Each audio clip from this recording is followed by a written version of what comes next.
$543. 543. Sing them over again to me, wonderful words of life. Let me more their beauty see, wonderful words of life. Words of life and beauty, teach me faith and beauty. Wonderful words, wonderful words, wonderful words of life. Beautiful words, wonderful words, wonderful words of life. Christ the blessed one gives to all, wonderful words of life. Sinners to the love you call, wonderful words of life. Also free and given, wooing us to heaven. Beautiful words,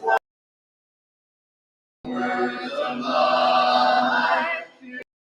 Wonderful words, wonderful words of life. Sweetly echo the gospel call, wonderful words of life. Offer pardon and peace to all, wonderful words of life. Jesus, only Savior, sanctified forever. Beautiful words, wonderful words, wonderful words of life. Beautiful words, wonderful words, wonderful words of life. 647. 647. Soldiers of Christ, arise and put your armor on. Strong in the strength which God has supplied. Strong in the strength which God supplies through His beloved Son. Strong in the Lord of hosts, and in His mighty power, who in the strength of Jesus shall trust, who in the strength of Jesus Christ is born and conqueror. Standing in His great might, with all His strength endure. But take to arm you for the fight. But take to arm you for the fight, the plea of God.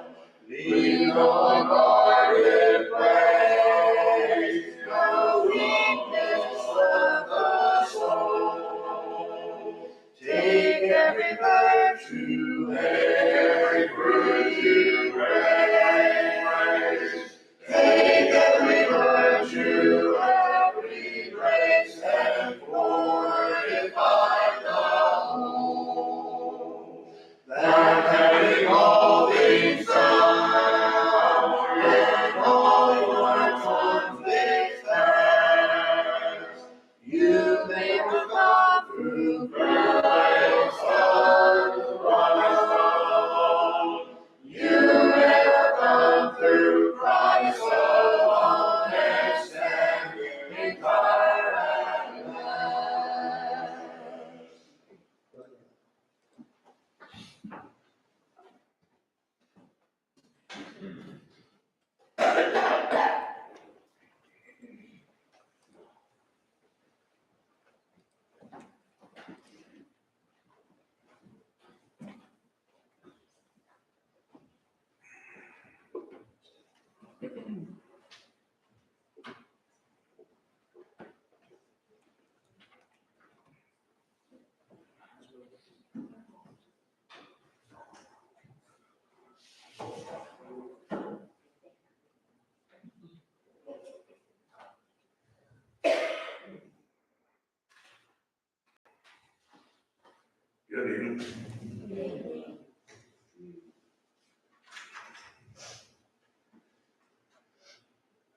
I'll find my place there in a minute.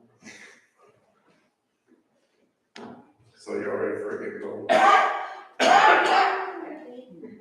Huh? I'll give you a little, yeah, like I was saying earlier. Once it gets cold, it's just cold. Certain temperature, it's all psychological after that. After freezing, once it hits freezing, doesn't matter whether it's 2 degrees or 30 degrees, it's cold. You can die. The rest is psychological. Oh, this is worse than this. No, it's not. Not really. So, of course, I heard Ray talking about how cold they said it is in Montana. And I remember when I moved to Utah, and they go, but it's a wet cold back east. It's a dry cold out here. Okay, folks, let's get down. 30 below is 30 below. It don't matter whether it's wet. And when you're traveling through snow, it's all wet. So, huh? Yeah, so we got down, actually, we were kind of got this a little earlier, we were about to read the letter that was sent. Paul is going to be moved to Caesarea, and he's going to be held in Herod's judgment hall. And this is talking about Herod the Great. It's a palace that he built. And after he died, these things, they belonged to Romans anyway, but they took over and they kept using them and doing those things. This would also be the same judgment hall that when it says Jesus, well, no, it wouldn't. I'm gonna shut up there, that's wrong. Because it wasn't even Herod the Great, it was Herod Antipas that Jesus was sent to by Pilate, but he happened to be in Jerusalem, that's why he did that. So it was a trial, they would never been able to do this and be back in one day. That's something to point out, so why I messed that up. So here is the centurion's letter to Felix. Felix being the Roman governor for the area. And he wrote the letter in the following manner, Acts 23, 25 to 30. Claudia Lysias to the most excellent governor, Felix, greetings. So that was the way the Romans wrote their letters. They put who wrote it at the beginning so that they knew immediately. Now notice how he puts this, because remember what happened. Paul's in the temple, what happened? A riot, basically. Basically a riot. They drag him out. The Jews instigated the riot. That's going to be important later. They instigated the riot. They dragged him out. They were beating him to death. He sees a commotion. He goes and gets them, stops it, but then he thinks he's a criminal. Okay? So there's a difference between stopping a man from being killed and arresting him and rescuing him. Okay? And that's going to get important a little later, because it's going to be the kind of interesting when the Jews get their voice. This man was seized by the Jews and was about to be killed by them. All true. Come with the troops, I rescued him. And I want to break up the riot and seized him. That's more like it. Notice, having learned that he was a Roman. When did he learn he was a Roman? After he was arrested. After he was arrested? After he was arrested, about the time he was ready to be flogged, Paul asked him the question. Is it lawful for you to beat a Roman uncondemned? That's when he learned he was a Roman. Was after he, in fact, what he had done, he had seized him, had arrested him, and gave him an opportunity to speak to the crowd. When the crowd went into an uproar, he took him and was going to have him scourged. And when he was going to have him scourged. So he's embellishing a little bit, taking part truth and part deal. He did learn wrong, replacing them. Why? Was he not want to tell? He bound his hand. Well, yeah, he bound him, but what's he not wanting to tell? don't want to tell that part about gonna have him scourged, gonna have him being, that part of arresting him and asking questions later and not asking the question. Because he doesn't want to tell that he was about to beat a Roman. He keep that part like people do today.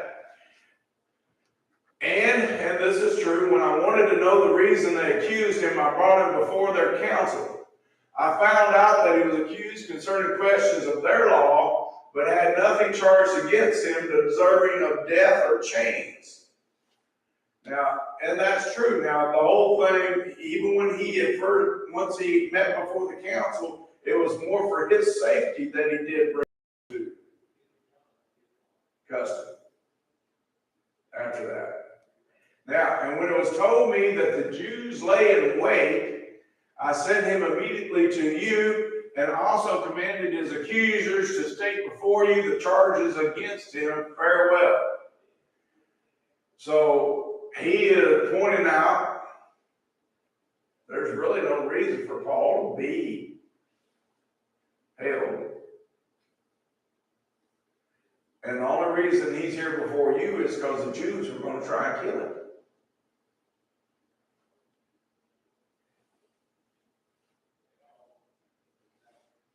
And that's something that he's pointing out, which is truthful. And he's trying to make himself a little bit better. He is actually making himself a little bit better. And even though he started out doing the wrong thing, he's doing the right thing at this point. So we're told in Acts 23, 31 and 33, then the soldiers, as they were commanded, took Paul and brought him by night to Antipatris. This is the city that Herod the Great built and named it after his father. The next day they left the horsemen to go on with him and returned to the barracks. And when they came to Caesarea and had delivered the letter to the governor, they also presented Paul to him. Now there's an interesting thing, because, and we'll get there in a minute, concerning this great entourage. Now, verses 34 and 35, it says, when the governor read it, he asked what province he was from, and when he understood that he was from Cilicia. And why is there a question what province Paul is from, being a Roman citizen? It'd be a matter of jurisdiction. That's exactly what it is. It's just a matter of jurisdiction. Did Felix have authority over him? Or did he need to be transferred somewhere else? And so I'm assuming he must have, because of what he said. I'm going to go ahead and. yeah, it was within his province. Yeah. That he was, or his jurisdiction. So he said, I will hear you when your accusers also have come, and he commanded to be kept in Herod's praetorium. King James says Herod's judgment hall. Other translations point out that it's a palace. It's where Herod would have judgment. But it was also his palace, his main living place, but also that point of the praetorium that he had built. And again, of course, the Romans kept use of it. So, Kaufman commentary, I kind of copied some things out of here, talks about Antipatris, 26 miles south of Caesarea, was rebuilt by Herod the Great in honor of his father Antipater, hence the name. Punctur gave the distance from Jerusalem as 42 miles, others say it was 38. So, it's a little question there, we know about where it was. And it tells us in reading that he brought it by night. So this means one of two things, because they left at night, they got there by night, and being that far means either they, and remember this, the escort of 470 men, 200 horsemen, 270 soldiers. So Paul and his escort 400 men made a forced march in order to arrive at Antipatris the same night they left Jerusalem, or that they stopped en route, arriving at Antipatris the next night. And honestly, the cop pointed out the word capable of either construction. Either they left at night and took a whole day's travel, which would actually be probable if they kept going, or they stopped and then came over by night, or they forced to march, which means practically running. And for the ones on horseback, no big deal. The ones that are soldiers on foot, a little more. But they came to Caesarea, and both appropriately observed that they entered Caesarea in daylight, and such a parade would have attracted many curious eyes. Think about it. If you saw a big old convoy coming through Quincy, people would be wondering, what's up with that, right? Well, here's the other thing. And we'll look at that. He makes his comment, Philip and other Christians in Caesarea must have been startled to recognize the rapid fulfillment of prophecy concerning Paul's dictionary, journey to Jerusalem. And it had the footnotes, and there's where the footnotes lead to. Such as Leo Bowles, page 375, commentary on Acts. Here, I guess I know that. So anyway, you go back at verse 21, and you see this because it kind of hit me today. I hadn't thought about it before until I read the commentary. Philip and them, when he was going to Jerusalem, they stopped in Caesarea. Notice in verses 8 to 12 says, next day we who were Paul's companions departed and came to Caesarea near the house of Philip the evangelist, who was one of the 7, and stayed with him. Now this man had 4 virgin daughters who prophesied. And as we stayed many days, a certain prophet named Agabus came down from Judea. When he had come to us, he took Paul's belt, bound by his own hands and feet, and said, thus says the Spirit, so shall the Jews at Jerusalem bind the man who owns this belt and deliver him into the hands of the Gentiles. And we heard these things, both we and those from that place pleaded with him not to go up to Jerusalem.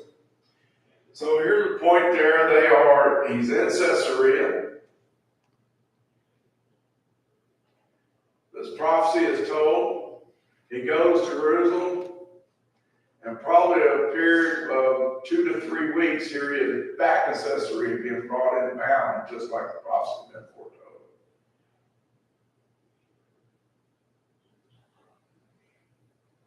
It makes you think, wow, right?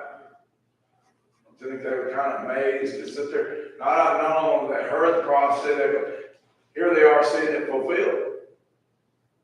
Well, it's interesting too that the people that were with him didn't want the prophecy to be fulfilled, so they tried to talk him out of going there. Yeah, they tried to, and he asked for mine, and they finally let him go. But that's the thing. They believed it would be fulfilled. I think they probably were afraid that it would be more than just being bound. Probably more death. Okay? So, man, I got all kinds of things covered. So, at the same time, looking at this, Kaufman says that, in his opinion, and I can't say, notice this say, and this is true, we know that Paul would end up there for 2 years. He said this was to be Paul's home for 2 whole years, during which Luke would canvass the cities and villages of Galilee, Judea, Samaria, etc., preparatory to writing the Gospel of Luke. Perhaps in that work of Dan for Luke, one may read the purpose of that strange providence which left the greatest of apostles suffer frustration and delay under the lock and key of Felix. Because he didn't set up 2 years. That would have been time. We have no record of Luke ever visiting Jerusalem before that area. And when he starts out his gospel, he tells Theophilus that he set out to make a detailed account. And so the only things that a lot of what he witnessed is in the book of Acts. This part right here is he witnessed. He's there with them. He's been using that we pronoun. So it's very possible that this deal. So he says, for the benign character of Paul, Princeman, and Herod's palace, however, one may be grateful and thankful to the Lord. Paul was not mistreated while he was being held for those 2 years. He basically was more in protected custody than he was in prison.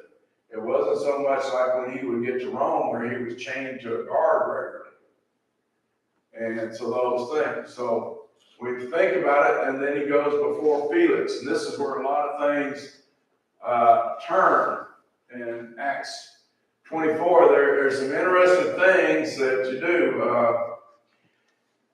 You go to court, what kind of lawyer you want? Huh? A fair one? A fair lawyer? A knowledgeable and fair one? Knowledgeable and fair, what kind of orator you want him to be? Excellent. You want him excellent. You want him to be able to wage his argument. You want him to be able to show his thing. So what do the Jews do? They go and they get them a great orator, a professional orator. And Tertullus, and this is when they were brought up. Notice, after 5 days, Ananias, the high priest, came down with the elders and a certain orator named Tertullus. These gave evidence to the governor against Paul. So, first of all, just like Felix said, I'm not going to listen to this till your accusers are here. Why did he do that?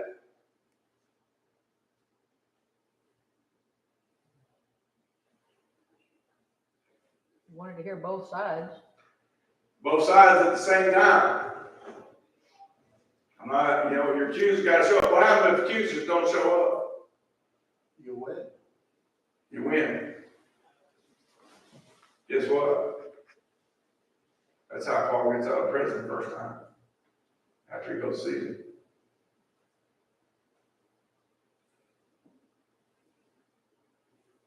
No accusers. Not even a letter. Tells us that at the end of Acts. He spent 2 years waiting. That's where that comes from. Now notice, and when he was called upon, Tertullus began his accusation, saying, seeing that through you, we enjoy great peace. What does that start sounding like? He's speaking to Felix. Seeing that through you, we enjoy great peace, and prosperity is being brought to this nation by your foresight, we accepted always in all places, most notable Felix, with all thankfulness. What's he doing? Running for Congress. Flattering, running for Congress, he buttering him up. Why? Well, you go to court, whose side you want the judge on, if you can influence him. I watched somebody one day and open their mouth and alienate a judge. And I was like, oh, that was just messed up. Notice the point. Nevertheless, not to be tedious to you any further. So his point is, I'm done with my flattery. Because I don't want to take up too much of your time. Obviously it's valuable. I beg you to hear by your courtesy a few words from us. Please him to listen. And here's his accusations. I kind of know. For we have found this man a plague. What's a plague? Like a cancer. He's a disease. What he's doing is disease. Notice, a creator of dissension among all the Jews throughout the world. Now, what does that make him? If he's creating problems throughout the Jews throughout the world, what's that make him to the empire? That makes him dangerous to the empire. Because that could cause a problem like now. And a ringleader of the sect of the Nazarenes. Why do they call them the sect of the Nazarenes?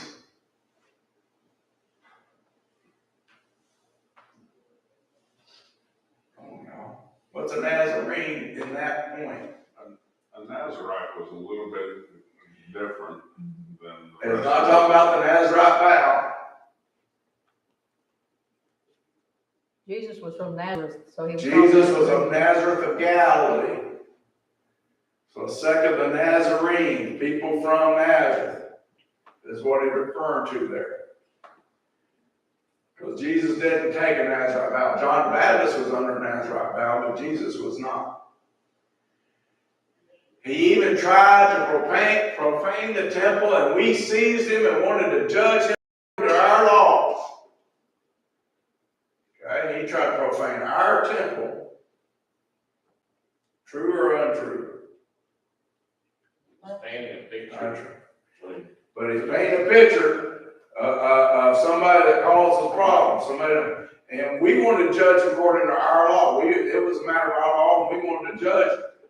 But now notice what he does here. But the commander Lysias came out and with great violence took him out of our hands, commanding his accusers to come to you. Okay? Now notice that we wanted to judge him going to our hand. We were going to take care of this. But Lysias interfered. I don't think they knew that Paul had Roman citizenship.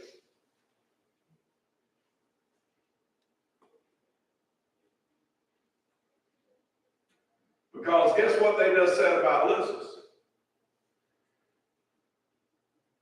They confirmed what Lysias wrote in his letter, that he, learning Paul was a Roman, had rescued him. Teresa? I was just going to say, it sounds like our politics of today. They took a lot of truths that couldn't be argued against, but they presented them in such a way that it actually supported their case, even though they were not good things for their case. But they knew how to present them. They knew how to present them, and they did present it in a way to be better light upon themselves, but at the same time, they didn't realize how much they were affirming of that letter. Now here's the question, and this is what we need to understand before we get to, in fact, it ends with, and the Jews also ascended, talking about those who count, maintaining that these things were so. They're saying, yeah, this is what we said. They're confirming. So here's the thing about it. Why did they take Jesus before Pilate? They were not allowed to execute people. They were not allowed to execute people. When they did it to Stephen, they did it illegally. But the Romans turned their head. Why? Because he wasn't a Roman. Because he wasn't a Roman. But the problem was they didn't just want to stone Jesus, they wanted him crucified. And the Romans had to crucify him. They wanted everybody to see him declared to be a criminal because the people saw him as a prophet. Okay? Paul, they're about to beat him to death. There's no lie about that. Listen, said they admitted we were going to judge him according to our law. Back when they denied is they'd already judged him without a court. And notice what's not mentioned.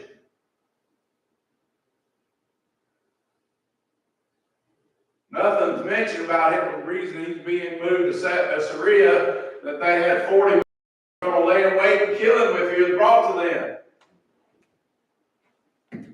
But that's in Lysias' letter.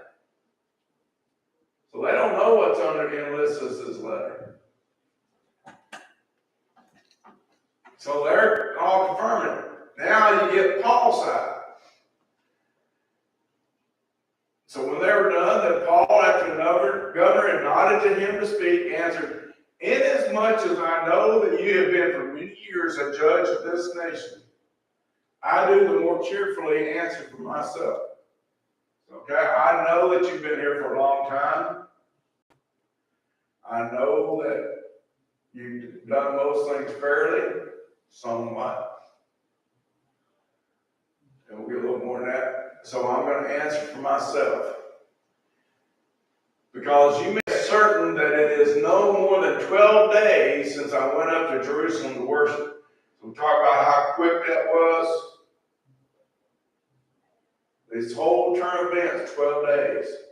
For Paul going to Jerusalem to the point that he's taken by them, to the point that he's standing in front of Felix. And notice, he starts addressing their accusations, and he does things which he kind of goes back. I'll take the last one first. Why bring up the temple first?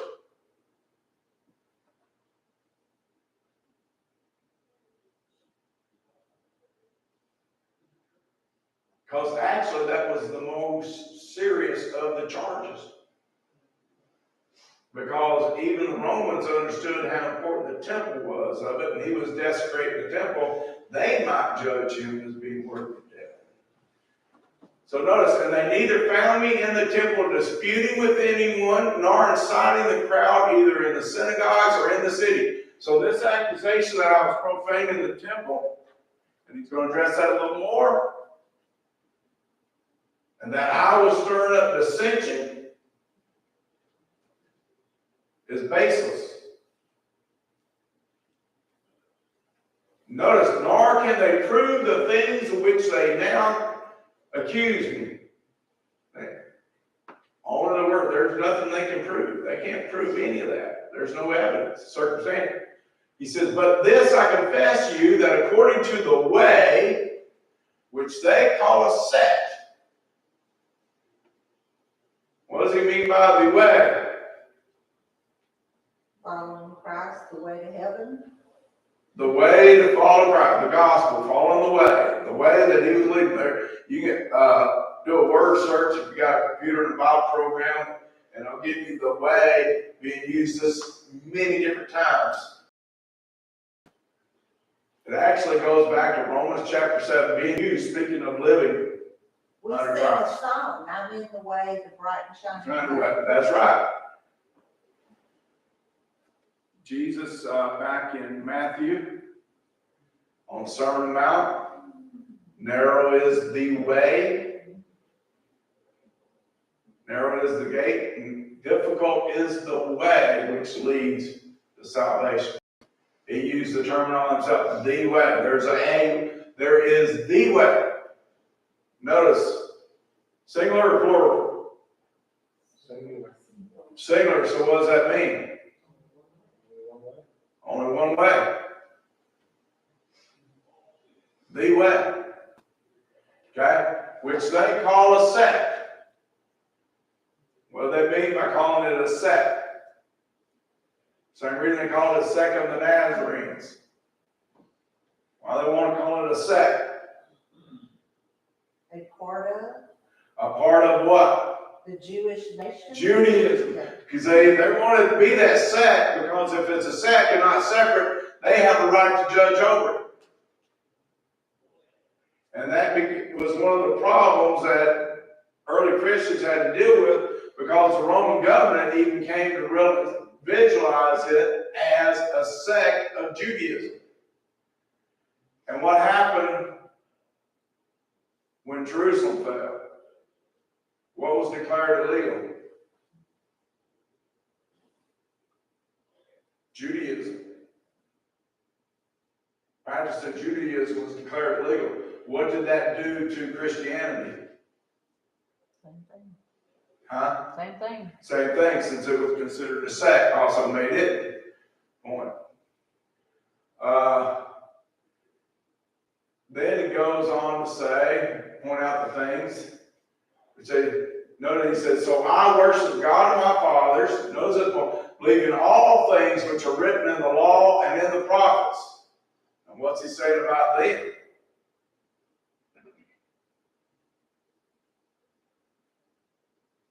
They call it a sect, but we believe everything they claim to believe.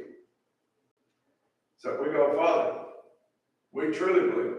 Notice, I have hope in God, which they themselves also accept, that there will be a resurrection of dead, both for the just and the unjust. It's an interesting part concerning the council of mind. Most of them are Sadducees, but could they argue that point? Did the law and prophets teach that there would be a resurrection of the dead? So if they denied the resurrection before Felix, guess what they've done? Paul's put them in a corner. They can't deny their own law and hope to judge him.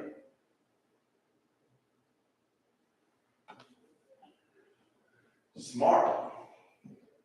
This being so, I myself always strive to have a conscience without offense toward God and men. So what does that mean when he said good conscience?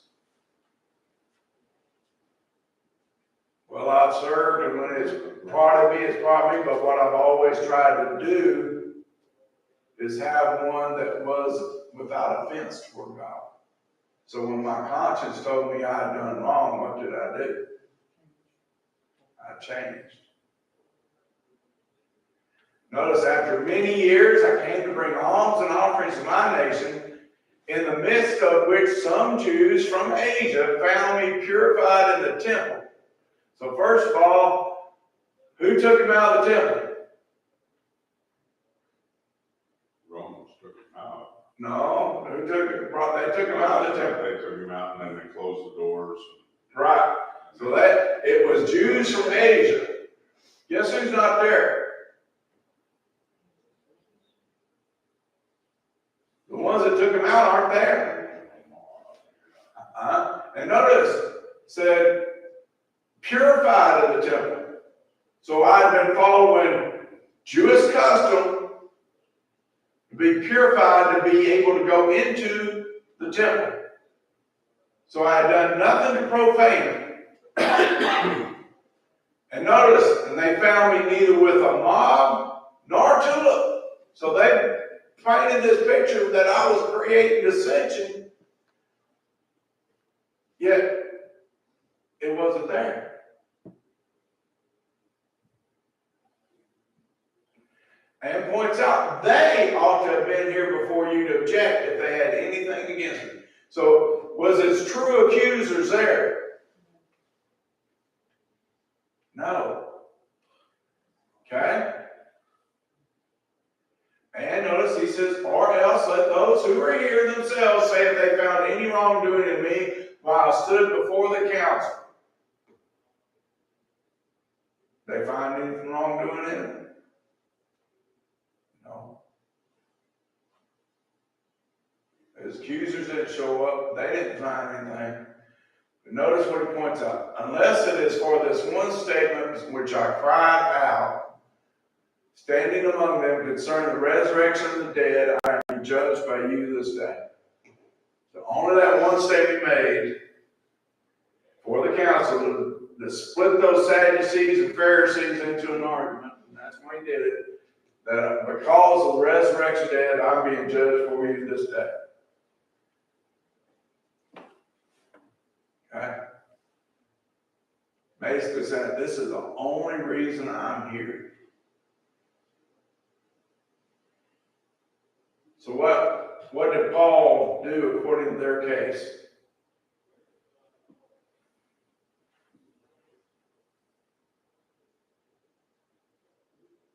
If you were sitting in judgment, just do that, what they said versus what he said, what would you be doing?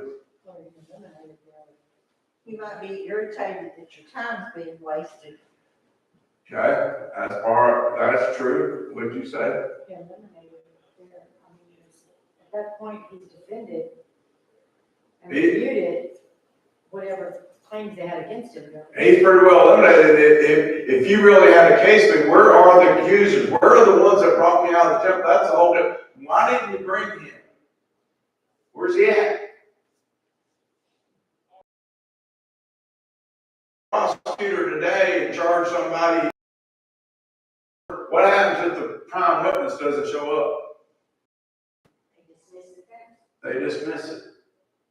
So he basically put it in their laps and he is letting them know you're insufficient with your judgment and this case is. So Felix pretty well, at this point, Felix pretty well should have said, you know what? We're done. But there is a Roman procedure that he failed to do that he has to do now.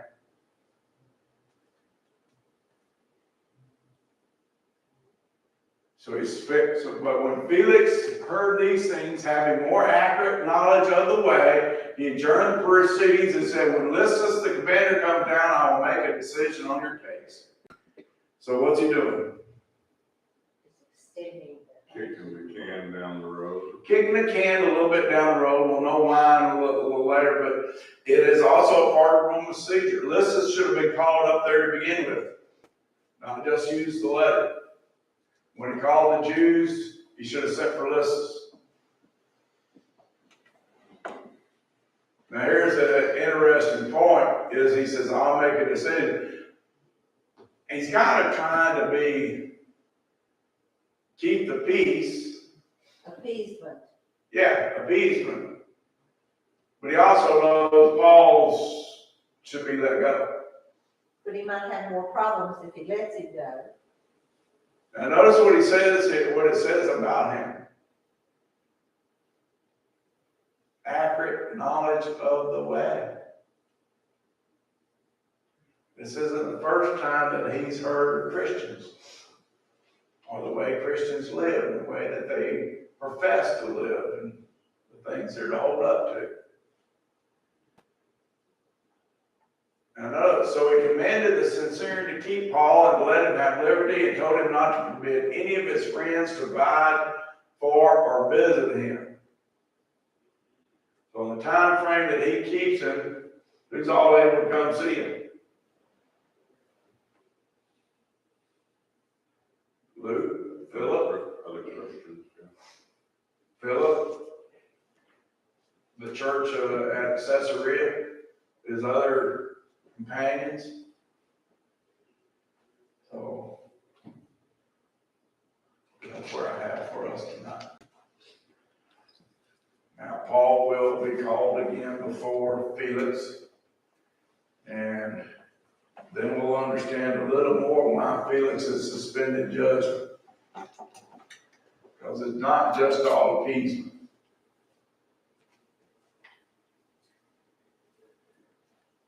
Those Roman officials like to be well paid. If you looked at it from a perspective like today, it's the judge has got one religion, and he's trying to decide, and he's trying to make a judgment between questions of two other religions that are fighting with each other. Mm-hmm. Is this the first time that we see that? And oh no, I mean, I mean, even in the scriptures. Go ahead. well, I was thinking, you know, we've done the same thing when we took over Baghdad. We're trying to reconcile the Shia Muslims with the other group, and the person that's making the decision isn't even a Muslim. I mean, you gotta think that Felix is in a real predicament here anyway. In a little bit he is, but what did Gallo do in Corinth? He threw him out. He threw him out. I don't want to even hear it. This is a question of your religion. I got nothing to do with it. Let's do that. Because he's got to live with them. He got to live with them. He's not in the Jewish province. That's the thing Gallo wasn't. He was in Corinth. He was in the Greek province. So the Jews were one of the minority. Pilate was the same way. Pilate was the same way. Two, he had to live with them. Paul wasn't the one on trial in Gallo. It was the Jason who had been previously the keeper of the synagogue. So guess what? He was probably not a Roman citizen. So Gallo was like, I don't have to deal with this. I'm not going to deal with this. Felix doesn't have a choice. He has to make a decision of some sort. Because Paul's a Roman citizen. So whether they like it or not. And it makes him hesitant to turn him over to the Jews because he already knows from what they've said and from what Lysias has said in his letter, There's a plot to kill him. What happens if he turns them over to the Jews and they illegally kill him? Come He back would on lose him. his position, probably. Huh? He might lose his position. Oh, he definitely loses his position. He might lose his life. Because that would be, why did you turn him over knowing this? And knowing he was a Roman citizen? Been different if he turned some Jew on. Why was there no question of Pilate about crucifying Jesus? He wasn't Roman. He wasn't a Roman. He wasn't a Roman. I want some money. Huh? I want some money. You talking about Felix? Yeah. There's no mic to it. But you get the picture. When we get into it, it's Yeah. there. He's hoping to be He's waiting for a paid. bribe. Huh? He's waiting for a bribe. He's waiting for a bribe. He's heard Paul make that statement. I brought many alms to help the poor. So what does he think? Oh, there's some money to be had here. And we'll point that out next week. That's it, yeah. Next week. Okay. Let me take you some. 939. Oh, why not tonight? Let's take this one.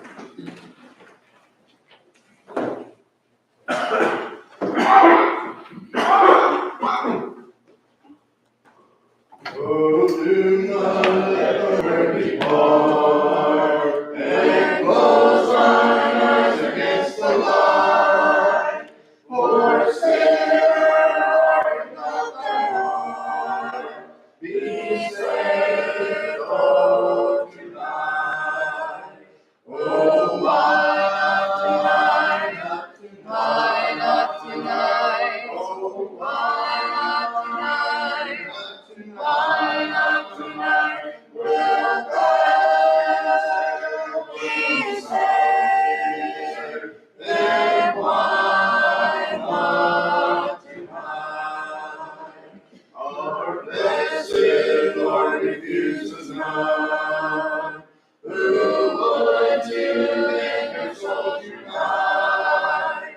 Behold, where the work is done. Be saved, oh, tonight. Oh, why not tonight? Why not tonight? Oh, why not tonight? Why not tonight? Will thou be saved? Then why not tonight? Thank you everyone for being here this evening. Love to be